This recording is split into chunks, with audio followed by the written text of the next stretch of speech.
Hey guys, what's up? It's Dagon123 and I'm coming at you with a new video. I haven't done a video of myself in a while. It's been doing LPs and stuff like that, and I figured, you know what, well, I got some time off, I'll do a video.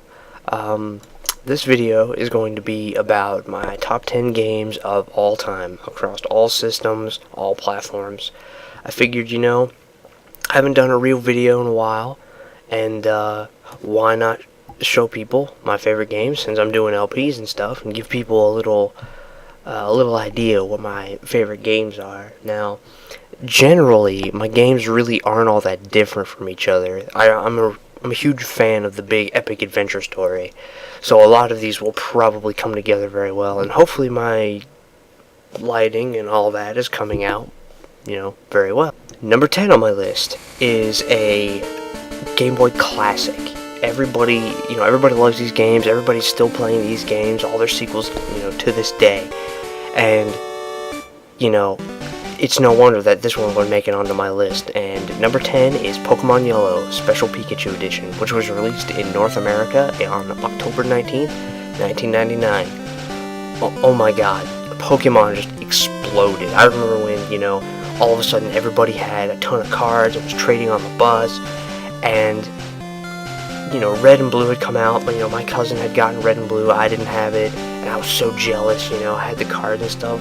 But that Christmas, the Christmas of '99, my parents got me Special Pikachu Edition with the Special Game Boy, and oh my god, I was ecstatic. I played that religiously.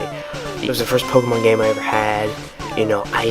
I still remember the team that I got to 100, I still remember getting Mewtwo. I remember it all by heart. It was such a great game. Number 9 on my list is another classic, released in North America on June 30th, 1998 on the Nintendo 64, was Banjo Kazooie by Rare. Oh my god. Banjo Kazooie, I played the hell out of it. I beat it 100% and ended up being 157th in the world when it was re-released on the Xbox Live Arcade. I beat it in under 10 hours. It was amazing. Banjo-Kazooie took everything that Mario 64 had done and made it better. Made the models better, made the exploring more, it gave you better incentive to explore, had a great story. It was just a great game all around, and overall, one of my favorites of all time. Number 8 on my list is one that not a whole lot of people, maybe, if I throw around the name, they'll know, but anybody back in the day will know this. Released on March 31st, 1999, made by Avalanche Software and published by Midway, Rampage 2 Universal Tour for the N64 and the PlayStation 1. I had the N64 version, and oh my god. I remember, I would go over to my grandmother's, and my cousin, he was like the other gamer, he's like my brother, and he had all these games that I was just so, in love with, and one of them was the original Rampage, and we played that to death. But when Rampage 2 came out, I had to have it, and I grabbed it, and it was the special edition that had either Ralph, Lizzie, or George, one of the original monsters in it, and I ended up getting the one with Ralph, and oh my god, the music in Rampage just fits so perfectly, the destruction's amazing, and it's even more goofy than the first one, because you're in space now, you're fighting on Halley's Comet, it was just all over the place. It was amazing. Number 7 on my list is a fighter. I'm a huge fighting fan. I love fighting games. And this one might strike a few people out there, but number 7 on my list, released February 4th, 1997 in North America, was Street Fighter III Third Strike, which came out on the Dreamcast, the PS2, the Xbox, and arcades. I'll be honest with you, I didn't actually play Third Strike when it first came out. I didn't even know they made a Street Fighter 3 until the Street Fighter Anniversary Collection came out in 2004. I picked it up in my Blockbuster and was like, wait, Street Fighter 3? They made a Street Fighter 3? And I'll be honest with you, I've played Street Fighter 2, every incarnation of it, at least 300 hours. I've played it since I was little. It was one of the first games I had on the Super Nintendo. And when I played Third Strike, it was like my calling. It was like the combos were perfect. The sprites were just, they were pixel perfect. I mean, the flow of the gameplay and the fighting, and a lot of the brokenness that had come with hyper fighting in Street Fighter 2 was not there. Granted, a lot of people will throw out, well, Makoto's OP or Ibuki's OP. Hey, Street Fighter 3 is one of the most balanced fighters I've ever played. In, you know, looking at Street Fighter 2, how broken Honda, Bison, and Balrog are, and then looking back at Street Fighter 4, which has, or Super Street Fighter 4 I should say, and now our Arcade Edition, which has its share of broken whatever. I love Street Fighter 3. Alex is one of my favorite fighters of all time. I love what they did with Ken and Ryu. Just, it's my favorite fighter. Street Fighter 3 Third Strike. You're probably wondering, hey, you've got different camera angles. I like that. You're trying to do something. And I'm trying to be more of a personality, more than just, hi, I'm monotone, whatever. Anyway, number 6 on my list is, it's probably on everyone's favorite lists. Favorite SNES game, favorite platformer, best NES game, whatever. Number 6 on my list, released November 21st, 1990 on the Super Nintendo, was Super Mario World. Oh my god. The game's a classic. It's a classic in every way. It's arguably the greatest platformer ever made. It comes up on everyone's list of best Mario game, best everything. The feel of it was perfect. It taken everything and capitalized on, Super Mario 3. It's the most emulated game. I mean, it's like the benchmark. Like, if you have a Super Nintendo emulator and it pops on like a new system, the first game that people always test is Super Mario World. And it's on everybody's list, and it's a great game. Now, this next one is kind of an odd man out, because this one is the only game on my favorites that is from the current generation of games. Most of my games are from about the mid-90s, early to mid-90s, because, I mean, there haven't been a whole lot of games that have just, like, jumped out at me, have grabbed that one piece of me that just never let go and said, you will play and love this game forever.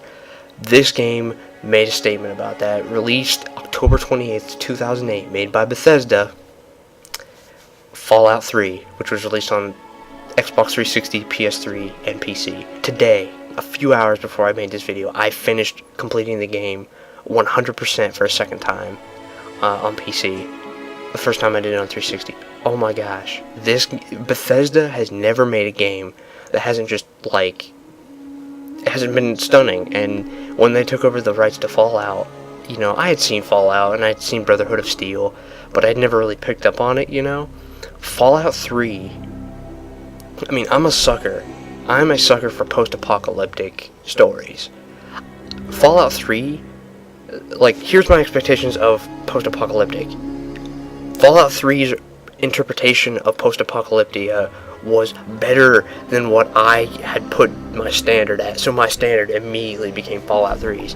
Dark, dismal, perfect. And that's just the post-apocalyptic feel. It's a perfect first-person RPG. That's, it's an absolutely stunning story. Every one of the DLCs is perfect, and what can I say? I love the game to death. This next one on my top one is might throw a few people off, but anybody who's played it will know what's up. This was released on the Game Boy Advance. Now, generally, everyone likes to say that Super Metroid is their favorite Metroid, or Prime is their favorite Metroid. Generally, people put Super Metroid on the top. But, for me, released November 17th, 2002, Metroid Fusion. I had played Super Metroid on the Super Nintendo. I loved it. Fantastic game. But Metroid Fusion did everything that Super Metroid did, and did it better. Instead of just giving you the openness of the map, which Metroid Fusion still had, they almost gave you, like, missions. Like, obviously you had a mission to defeat Mother Brain, but they didn't just drop you on the map, on this big, huge map, and say, here's the map, figure out what to do. And on top of that, Metroid Fusion was also, you could beat it in under 3 hours. So, despite the fact that you're completely enthralled with the game, and it feels like a really long time after you've been playing, it's only like 3 hours. So right after that, you're like, dude, I could, dick around and do whatever, or I could beat Metroid Fusion again. I've beat Metroid Fusion like 5 or 6 times now. I'll probably go back and play it sometime soon. I mean, it treats you as a gamer perfectly. Like, you play the game, and the game's like, alright, baby, I'm gonna make you feel like you're playing a great game. And a game shouldn't feel this good, as quoted by some game place. I don't remember who it was, but it's true. It's totally true. Metroid Fusion, number 4. Number 3 on my list is another big heavy hitter from Nintendo, released on the Super Nintendo in North America on September 20th, 1996. Kirby Superstar. Oh man, Kirby Superstar. I love the game. I loved it to death. I played it so much. I still play it to this day. You know, I picked up Ultra on the DS, and it was just as good. I love Kirby Superstar. I like the way that they did the little, I won't really want to say HUD, but like how you see where your lives are. I liked it more than Kirby Dream Land, considerably more. I felt like the fact that they were focused in on you, and that the actual, like, you saw more, even though you were zoomed in, but the indicator of your health and stuff was smaller. It was just perfect. I love the feel. I love the colors. I love the stories. You know, Milky Way Wishes and Revenge of Meta Knight.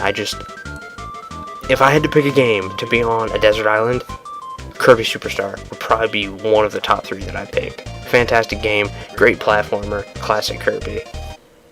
Now, I feel kind of bad about this next one because, or not really feel bad, but I've kind of already shown you guys already, if you even care about me and have looked at my earlier videos, I've done my favorite RPGs of all time, and my 2 top favorite RPGs are also my 2 top favorite games of all time, and they both fight, you know, for who's first. But released on the Super Nintendo on May 13th, 1996. 1996 was a good year. Super Mario RPG, Legend of the Seven Stars. What can I say? It's a perfect blend between Nintendo's characters and Square's writing, and before they went to anime androgyny, they had their Tolkien-esque fantasy, and it was perfect. It fit so beautifully well with the Mario universe. And it's my favorite Mario game of all time. Like, of all time. I'd love to see a sequel made for it. I also think it's the best Mario game of all time because it's not... You don't actually hear Mario. I know that sounds weird. You know, you don't hear him say, like, Yahoo! Or Mamma Mia! Or anything like that. Not hearing him and having him act out and do all that thing, it added just a little bit more to his character. And I think that the almost dark feel that the story had from, you know, the Final Fantasies, and the feel of Final Fantasy that Square brought to it, I think made it more mature, made it a better game. And that's why it is my number 2. What can I say? I've said it many a time, and it will probably forever be my favorite game of all time. Released November 14th, 2000 on the PlayStation 1, Final Fantasy IX. Perfect RPG. Absolutely 100% perfect. And I don't really have to defend myself on this one either. If you look up, it's also rated the best Final Fantasy of all time. It hasn't sold as much as 7 or 8, but if you look at its aggregate scores on all of the top, like GameSpot, Game blah blah blah, all of them are in the 90s, and they're almost like 5 stars, 95. I mean, they're rated, it is the highest rated Final Fantasy among all aggregate scores, and for good reason. It took the best of what 7 and 8 did, what Square was doing with those, but instead of going forward with their kind of almost a dark sci-fi feel that they had going with 7 and 8, they went back to the original fantasy, and what can I say? The rest is history. The game had perfect music, and it is still, to this day, it gives me chills whenever I hear the opening. And thanks guys for watching my video and seeing what my top 10 favorite games are. If you like it, hit the like button, subscribe to me. Hopefully I'll put more videos up if I see more subscribers. Maybe I won't be as lazy, but thanks for watching. Peace.